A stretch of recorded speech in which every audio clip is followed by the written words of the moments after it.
Serious. In the heat of anger, what was the worst decision you've made, and what were the consequences?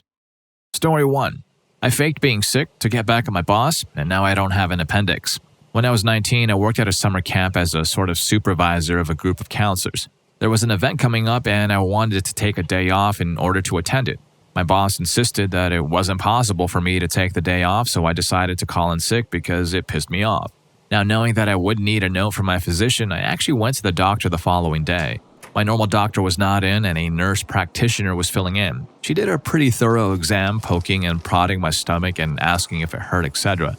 I probably reacted in a couple of areas trying to sell my illness. At this point, she recommends that I visit the ER because she believes I may have an appendicitis. This means a better doctor's note, right? So I'm in the ER, right? And my entire family is there at this point. They're having me drink the barium milkshakes to prepare for imaging to see if I need to have an appendectomy. I have to drink 4 of these things over an hour. I'm on my last one, and the ER doc comes in and tells me he's going to have the surgeon come in to chat. Knowing that they're going to take these pictures and everything will be fine, I'm not concerned. While the surgeon comes in after I finish the last drink, he says that he can see I'm in some pain, still selling it, to which I explain that we're going to take some pictures to see if it's legit, which will turn up negative.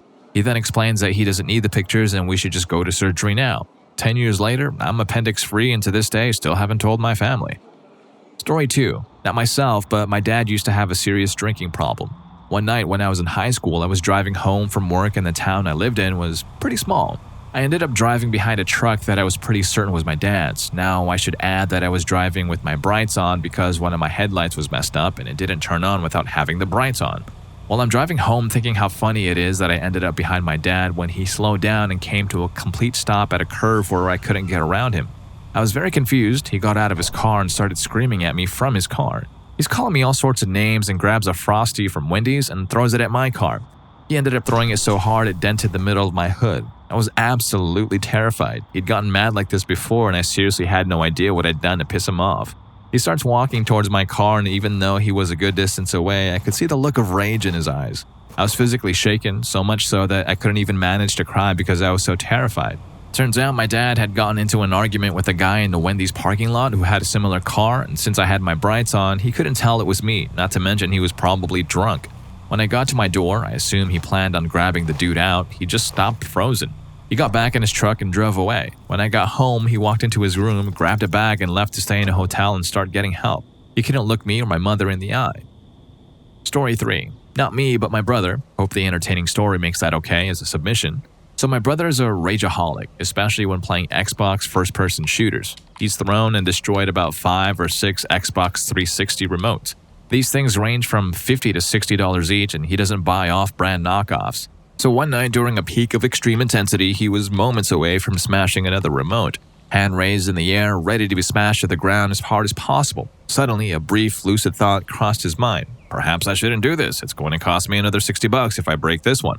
But rage overflowing, hand already in the air, all he could alter about the decision in that split second was to smash the remote down onto the couch instead of the floor. Well, it just so happened that he had also placed his brand new iPhone on the couch earlier before starting his gaming session and completely forgot it was there until that moment the remote made a shattering contact with it. This, of course, triggered some sort of super rage. I tried not to break my remote. How could fate do this to me? I believe is a semi-accurate paraphrasing of his thoughts. With the super rage mode activated, the obviously logical course of action was to kick the 50-inch projection television as hard as he could. He put his right foot through the screen, decided to get blackout drunk, and woke up to a destroyed living room with a shattered iPhone and destroyed TV filled with vomit. He vaguely remembers laughing as he threw up into the hole in the TV. The Xbox remote was fine though, and I should add this tidbit, he was around 30 years old when this happened and we're roommates. Story 4. Used my sister's shin as a dartboard for a fork accidentally while being a moron. I have a sibling fork stabbing story. My sister and I were tasked with washing up when I was about 13 or 14 and she was 12. It was right after dinner and my mother and her boyfriend ducked out to the shops to grab stuff for school lunches the next day. Well, as you can imagine, with no parents in the house, a rowdy 13 or 14-year-old boy will do anything to have a bit of fun, especially to get out of doing housework. I was washing up and my sister was drying and I accidentally wet her. As I wet her, she jumped and dropped the fork she was drying on my foot. I picked it up and poked her, so she grabbed another fork and threw it playfully at me and ran off. This initiated a 5-minute fork war where we threw one fork back and forth at each other from down a hallway, ducking behind alcoves in the fridge to get away from the incoming fork. Since it was obvious that I wasn't going to hit her with the fork, I started fake throwing it at her. She got more and more confident that I wasn't going to throw it and then just stood there. She was wrong. I threw the fork at her, aiming for just before her feet to freak her out and make her jump. The fork ricocheted off the floor and bounced up, stabbing her right in the shin over her shin bone. It was perfectly vertical and in line with her shin. It stuck in pretty well and didn't fall out for about 10 seconds while she stood there, looking down in shock. The moment she moved her leg, it fell out and started bleeding. That moment, we heard the car doors close and I knew an ass-whooping was imminent. The moment my mom walked in the door and saw my sister bleeding from the leg, she freaked and started asking about 100 questions. I was sweating and I knew I was about to get a well-deserved ass kicking. To my surprise, my sister made up some crap story about dropping the fork while she was drying it and trying to catch it by pressing her leg against the cupboard door and accidentally stabbing herself in the process. I didn't say a word. My mom bought the whole fake story and I finished washing and wiping up myself without being asked. Story 5. My brother beat up my mom, so I beat him to within an inch of his life. My younger brother was troubled in his teens, to say the least. He had a lot of anger issues. I've never been a fighter, however, and he and my older brother were just totally different. They saw violence as the only answer to disagreements. Anyway, one night I'm in my house with my friends and I get a call from my mom. My younger brother and his friend were at her house tormenting her. They were both super drunk. I made my way there. She only stays a couple of streets away. In the time it took me to get there, she'd called the police after my brother had hit her and thrown her down the stairs. She'd managed to get him out of the house, but he and his friend were trying to break the door down to get back in. My brother had quite the reputation with the local police, and so they sent as many resources as they could, 5 police cars and a police dog unit. My mom's street was lit up in blue and red flashing lights by the time I got there. My brother and his friend had run into the large park behind my mom's house when they heard the sirens of the police, so the dog unit was out trying to find them while I comforted my mom. They eventually were found hiding in a bush and dragged back to a police car in cuffs. This was a Friday night. My brother was supposed to be working all weekend, but I knew if they took him away, he'd be locked up until Monday at the earliest. I spoke to the policeman in charge and convinced him that I could control my brother when he was drunk, lie, and pleaded with him to let him stay at my house rather than lock him up. My mom tearfully agrees and they let me walk away with him. The policeman, however, gave me his mobile number and told me to phone him directly if there was any more trouble with my brother, as he would be patrolling the area most of the night anyway. My brother and I walk away, and to begin with, no problems. Then as we get closer to my house, the drunken slurs start and he tells me he hates me, this is all my fault, he's ashamed to be my brother because I'm gay, etc. So I decided I don't want him to come to my house, and I reached into my pocket to get my phone so that I could phone that policeman and just have him taken away. At that precise moment, I look up and my brother swung a punch in my direction. I dodge it and clock him in the side of the head with my phone, smashing it. He almost lost his balance, but then definitely did when I punched him again. I then just completely lost it. All the rage for what he had done to my mom, for what he'd said to me, for the way he acted, it all came out. I was kicking him repeatedly, I was wearing Timberland boots and punching him over and over. It wasn't until I had sat on him, pinning him to the ground and punched him one final time that I realized what I'd done. I watched as his head flopped back, his eyes rolled back into his head, and a pool of blood appeared under his head. I was certain he was dead. I can't phone for help, I've smashed my phone. I can't shout for help, it's 2 a.m. and there's nobody around. Right then, I made the single scariest decision I've ever made. I put my coat under his head and left him there in the pouring rain. I ran back to my house faster than any human has probably ever moved. I get to mine, burst in the door, shout out my friends to call an ambulance, tell them where my brother is, and take off running back to him. Luckily, he's still lying there, out cold but breathing. One of my friends arrives a minute or so later. We keep him warm until the ambulance arrives. That policeman also arrived at the same time. He said it was likely my brother wouldn't remember what happened. He was that drunk, and that he wouldn't put this in his final report. I get in the ambulance with him to the hospital and then sit there for the next 8 hours waiting for him to regain consciousness. When he was able to come to and have a visitor in the room, I walked through, ready to apologize. What happened next blew me away. He broke down in tears immediately, apologizing for always being such an insufferable ass, begging me to forgive him. And that was the end of my brother's troubled teen years. He ended up with a broken nose, half an ear missing from scraping against the ground as I kicked him, a fractured cheekbone, and a hairline fracture in his skull. He couldn't go to work for a month, which was made even more torturous for him because my mom, understandably, refused to talk to him or do anything for him. They didn't speak for about 18 months until he gave her her first grandchild. That brought the whole family together and completely changed him. Now our family is stronger than ever. We may have come out of the other side stronger, but that feeling where I thought I'd kill my younger brother, that feeling will always make that angry decision the worst decision I've ever made. Story 6. I was in my dorm room at college. I was tubby and a bit of a loser, played a lot of video games by myself. Anyway, my roommate and his friends always made fun of me, but one day it was just especially bad. I tried ignoring them, but when he sprayed water on me, I just snapped and threw a pair of scissors at him. They got lodged in his arm. Someone else was filming it, and of course, it ended up on the internet. They immediately reported me to campus security, parents were called, and lawyers got involved. Long story short, the stupid creep taping it didn't delete it. Once the college staff and lawyers saw the video, they advised the losers to drop it. Thankfully, cooler heads prevailed and I moved into a single room. Nobody else really liked these creeps either, so I enjoyed a small amount of fame for a couple of weeks, but since nobody really liked me either, I was quickly forgotten. Story 7. Intimidating standoff with my mom that I'm pretty ashamed about. Dad scares the living crumpets out of me with 20 words. I can't for the life of me remember exactly what the argument was about, but it was pretty heated between me and my mom. FU's here, stupid C's there. Got to the point where she tried to kind of move me back a few inches by poking me in the chest so that she could close the kitchen door and close the argument down. That was when I made my probably the biggest, oh crap, why did I do that moment in my life? I thought, screw this, I'm not done here, and when she tried to close the door, I quite intimidatingly forced it back to continue my rant. I could tell by her reaction she was really intimidated by my counteraction, and I suddenly realized what I had done to my creator. I hot-footed it down to my bedroom where I stayed until I heard the bastard sound of my front door closing behind my dad coming in from work. Crunch time.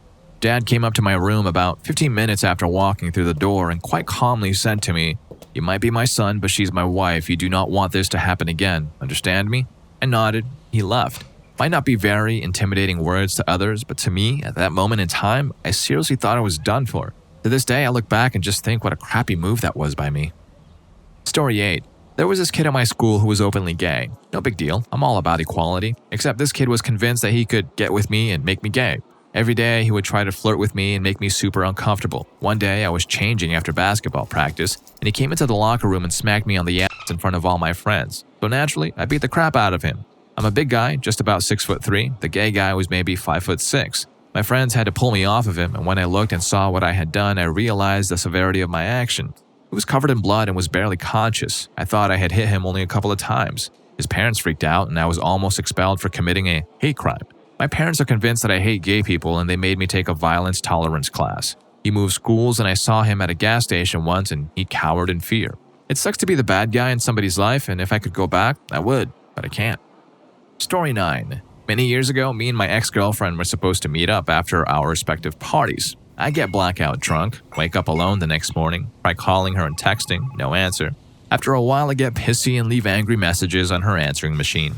In the evening, she calls me and calmly tells a story about how I showed up severely inebriated at her party, alternately showing her awkward professions of love and belittling her in front of her friends. I tried to pick random fights with the guys and hit on the girls. She helped me get home while I yelled at her and was mean most of the way there. When she dropped me off, I got mad that she wouldn't sleep with me. Complete and utter douche. At this point, I'm suffering from the worst alcohol poisoning of my life and feeling like the smallest person in the world for embarrassing my girlfriend in such stupefying amounts. She tells me she might need a few days to think. She forgave me in the end after a million apologies and flowers. Never have I been so ashamed. Story 10. 4 years ago, I had just ended a very serious, very twisted relationship with someone I loved. We were out among mutual friends one night and he decided to hurt me by rubbing his new girlfriend in my face. Well, I got quite angry and decided to try and hurt him back. I talked to a nice guy at the bar and we seemed to get along very well, and I went with him to a party at his friend's house. That's how I ended up getting raped. It took a couple of years to get my head in functioning order enough to sleep with someone, and I still have some trust issues. I regret that night, would take it all back, all the stupid, pitiful anger if I could, but I also know that what happened has shaped who I am and how strong I am. Story 11. I once got very, very angry at my older sister. I sneaked up on her while she was using the computer. I started rubbing a block of cheddar cheese onto the top of her scalp, twisting and shoving the cheese block into her dumb head. By the time she reacted, I was already running up 2 flights of stairs to lock myself in my room, as I'm sure she would have killed me. She was seconds behind me, but I managed to lock myself in my room. She banged on the door for a while and things went silent. That's when I knew it was bad. She came back a few minutes later with an electric drill and started dismantling the door lock. I shoved my armor in front of the door. She eventually busted through as I frantically kept wedging furniture in a manner not unlike the students in Les Miserables. She finally got through the door and came climbing over the furniture barricade with a goddamn knife in her hand. The details of what happened next are blurry, but somehow we're both still alive and friends today. Story 12. The car broke down for the 20th time, barely made it back into the driveway, no money for repairs, angrily kicked the rear of the car, smashing the taillight. Yelled at my own stupidity and threw the keys far into the tree line. Immediately had to go find them because my house keys were also on there. Story 13. I punched a cop in the nose and broke it. It was instinctual after having a freaking horrible day coupled with some creepy loser following me for 4 blocks. I thought it was a creeper, not the cop I hit when I felt a heavy hand on my shoulder. The cop was freaking out on the ground and his partner pulled his gun on me, yelling to put my hands up. I had to explain why that mistake happened. Worked okay, but had to go to the police station to explain my story. Found out the cop was about to ask me if I noticed my wallet was about to fall out of my pocket. Ends up with the broken-nosed cop saying it was okay and that they would be let go if I bought him the burgers he was on his way to get. His grin was comedy gold. Ended up buying burgers for the whole department. That was expensive. I was really lucky too. This happened when I was 18 and I'm 21 now. If it helps, wide as can be, for a broke college student, over $250 for burgers is a bit steep. I'm just happy it all ended on a positive note. My parents still don't know and probably never will. Thank God or whatever other deity. Let's go with Odin. Thank Odin. Story 14. My older sister was teasing me mercilessly when I was about 8 years old. I was stewing over it for about an hour and decided that the best revenge would be to destroy her favorite blanket that her mother had made by hand. One for her, one for me, cut from the same cloth. I grabbed her blanket and a pair of scissors and proceeded to cut the blankie into ribbons in front of her. She started laughing hysterically, which was not the reaction that I expected. I looked at what was left of the blanket and saw my initials on it and realized that I had mistakenly destroyed my own favorite blankie. Story 15. Found out a good friend raped my little sister, him 16, her 9. I was around 12 at the time, walking to his house. When he answered it, I hit him in the head with a metal bat. Ding. The consequence for him is some juvie time plus sex offender crap. Mine was being depressed and feeling like I failed my family, but crap, the sound of the ding from the bat on his head kept me going. Story 16. I was playing chess with my mom. I was in my elementary school's chess club at the time, so I thought it was pretty hot. I was 10, however, and she was an adult, so she was beating my ass without any effort. I was a small dick, so it didn't take me long for me to reach my 10-year-old boiling point. In a fit of misplaced child rage, I picked up one of her knights and bit it. It was a cheap plastic set, so I managed to take a chip out of it. The knight remains chipped, and to this day, whenever I get upset about something, my mom says, just don't bite the pony. Story 17. Around when I was 9 years old, my sister was always a bit of a bully to me. At the time, she had a broken leg and was using crutches to get around. While walking down the stairs, she hit me with one of her crutches. Apparently, at the time, I had had enough of her crap, so I turned and kicked both of her crutches out, halfway down the staircase. She fell down about 9 stairs and probably had to keep the cast on her leg for another few months because of that. Story 18. I was eating some tuna after having a very bad day. My younger brother kept teasing me for something I don't remember now and wouldn't shut up after I told him to. All of a sudden, I snap, grab my fork, and launch it at him. The fork hits him in the head. 5 seconds later, blood starts coming out of his head with increasing intensity. Consequences? A lesson. If you're having a bad day, don't take it out on others, especially your family, which is the only group of guys that really give a crap about you, plus a life scar on his head. Story 19. When my sister and I were much younger, we fell out and argued for probably the first time. She was just old enough to be trusted to walk around the house on her own and stuff, and I'm about 5 years older than her. We fell out, I can't remember what over, but shortly after, she came back into the room we had been in. She was in tears and holding a piece of paper. It was a picture of me and her holding hands and the words, "I'm sorry." I ripped it up in front of her eyes, threw it to the ground, and left the room. I'm sure she doesn't remember this, but it still gets me to this day. We get on as well as 2 siblings possibly could nowadays. I reckon if I asked her, she wouldn't have a clue, but I'll never forget looking at her as she welled up right in front of me. Story 20. Didn't say goodbye to my mom the last time I ever saw her. Wished in my head she'd died. Only because I was pissed off with her and my brother were going to Fiji without me and I was stuck with having to go to work, but I didn't realize it was because her radiation therapy hadn't worked and she was pretty much going home to die. I had no idea it had progressed to that stage, so when she came to hug me, I turned away, so she gave me a side hug. Well, that was the best she could do, and she was pretty weak at that stage. I still feel like the crappiest person alive thinking about her face that morning and her little bony frame pressed up against me. Well, there were a couple of reasons why I didn't realize she was going to die, mainly because I was a crappy 18-year-old who was totally engrossed in my own affairs, and I just started going out to clubs and stuff, so that was foremost in my head. Secondly, I arrived back from a week-long holiday the day before they left. I'd gone to Melbourne to visit my half-sister for the first time and had had such a good trip that I was cross when I brought some pictures home to show my mom, and She apologized and told me she was tired and she'd had a look at them in the morning.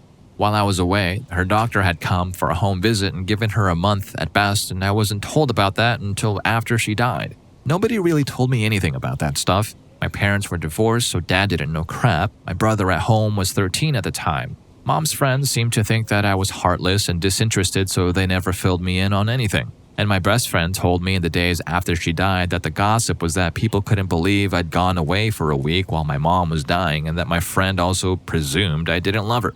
Needless to say, I was pretty messed up for at least a year, depressed and whatnot. I had to go and live with my dad and his wife for a while, who took me to a doctor and really took care of me. So I thought, hey, I still have my dad, I'll look after him and I won't mess up this time. It was a pretty juvenile thought process, really. My stepmom ended up leaving my dad for work reasons, moved away, and he took up drinking big time. We drank a lot together, which definitely was a bad idea. I decided I'd go back to study and move back to the city.